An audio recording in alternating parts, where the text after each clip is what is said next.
Жапаров Садыр Нуркожоевич. Бүгін Жалал чергесінде Кош Самалық мамлекеттик ипотекалык компаниясы тарабынан салынган үйлөрдүн курулушу аяктап, алгачкысы дал ушул күнү үй ээлерин кабыл алууда. Бул күнү каладагы Малашев көчөсүнө жайгашкан Асман Резиденс 1 турак жай комплекси пайдаланууга берилди. Бул турак жай 7 блоктон туруп 639 батирге эсептелген. Бүгүнкү жалалаттыктардын көптөн күткөн кубанычына тең орток болуп, батирлердин ачкычын конуш ээлерине президент Садыр Жапаров өзү салтанаттуу тапшырды.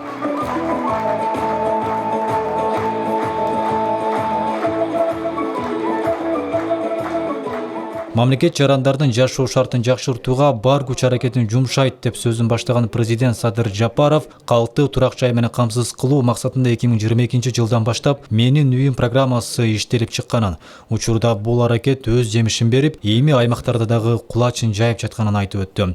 Президент Жалалатта 879 үй бүлө көптөн күткөн батирине ээ болгонун, бул Кыргызстандын ипотекалык саясаты үчүн чыныгы тарыхый кадам экенин, буга чейин борбор калаада тапшырылган болсо, эми региондордо мындай масштабтагы үй берүү алгачкы жолу жүзөгө ашып жатканына токтолду. Урматтуу калайык калк, өзүңүздөргө белгилүү мамлекеттик ипотекалык компания үйгө муктаж болгон миңдеген үй бүлөгө жеткиликтүү шарттарды сунуштап, социалдык багыттагы турак жай саясатын ийгиликтүү жүргүзүп келет. Бүгүнкү күндө турак жай менен камсыз кылуу жаатындагы жүргүзүп жаткан саясатыбыздын аркасында республика боюнча жалпысынан 60 миңден ашуун батирлер курулууда. Кудай буюрса, бул үйлөрдүн курулушу аяктаганда миңдеген кыргызстандыктар үй бүлөсү менен өз үйү өлөң төшөгүндө бактылуу жашоого мүмкүнчүлүк алышат. Ипотекалык турак жайлар калктын бардык катмарына, анын ичинде социалдык жактан аялуу жарандарга да жеткиликтүү. Социалдык жактан аялуу катмар үчүн алардын турак жай алуу мүмкүнчүлүгүн жеңилдетүүгө жана жашоо шарттарын жакшыртууга багытталган атайын программа каралганын дагы бир жолу эсиңиздерге салып, баса белгилеп айта кетейин. Мында турак жайды жеңилдетилген шарттарда баштапкы төлөмсүз узак мөөнөткө сатып алууга мүмкүнчүлүк берилип жатат. Учурда үй жок жарандарыбызды, анын ичинде чет өлкөдө эмгектенген мигранттарды дагы турак жай менен камсыз кылуу боюнча ири иштерди жүргүзүп келүүдөбүз. Андан соң өлкө башчысы Жалал Абад шаарындагы жаңы курулуп өткөрүлгөн батирлердин ички көрүнүшү менен таанышып, үй ээлери менен жолукту. Бул күнү үйлүү болуп жаткандардын катарында Жалал Абад шаарынын тургуну УТРК Жалал Абадтын кызматкери Бурканбек Матовдун үй бүлөсү дагы бар. Бурканбек мырза 12 жылдан бери мамлекеттик кызматта эмгектенип, 5 баласы менен батир жалдап жашап келген. Эми ал мамлекеттик ипотекалык компаниясы тарабынан жаңы конуштуу болуп отурат.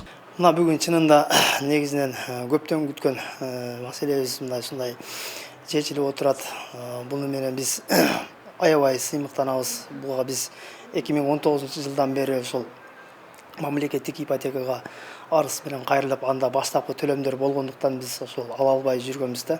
Мынтип Садыр Нуркожоевич президентибиздин демилгеси менен, анын колдоосу менен мына ушундай ипотекага жетип отурабыз. 3 бөлмөлүү өзүбүз дагы ошол мамлекеттик тармагында 10 жылдан ашуун иштеп келип атабыз. Аны менен биздин балдарыбыз ошол 5 балабыз бар. Өзүм мен ошол ата-энем дагы, жубайым дагы, өзүм дагы ошол мамлекеттик кызматкербиз. Жаңы конуштуу болуп жаткандар бул күндү көптөн күткөнүн, эми кезеги келип ак өргөлүү болушуп, кубанычтарына чек жок экенин жашырышпады.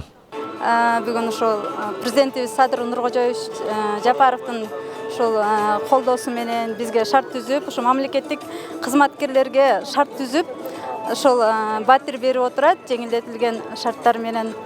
Бүгүн ошол батирдин ээси болуп отурам. Аллахым ушу элди колдоп, элге ушундай үйлөрдү куруп берип аткан куруучуларга да рахмат. Ушу менин балдарым да кыйладан бери пул топтоп, акча топтоп, үй алабыз деп 5-6 жылдан бери очередке туруп жатат. Ушу үйлөр куттуу үйлөрдөн болсун, дайыма жакшылыктар болсун. Ошондо бүгүн Жалал Абад шаарында 639, ал эми Сузак районунда 240 жаран үйлүү болушту. Алдыда Дубанда Менин үйүм программасынын алкагында 15 жерде ипотекалык үйлөрдүн курулушу жүрүүдө. Жалпысынан алганда Жалал Абад чергесинде 11 миңге жакын үй курулуп жатат. Жыл аягына чейин облуста 3 миңдей жаранды жаңы конушту кылуу мерчемделүүдө. Дөөлөт Канатбеков, Манас Назаров, Жалал Абад шаары.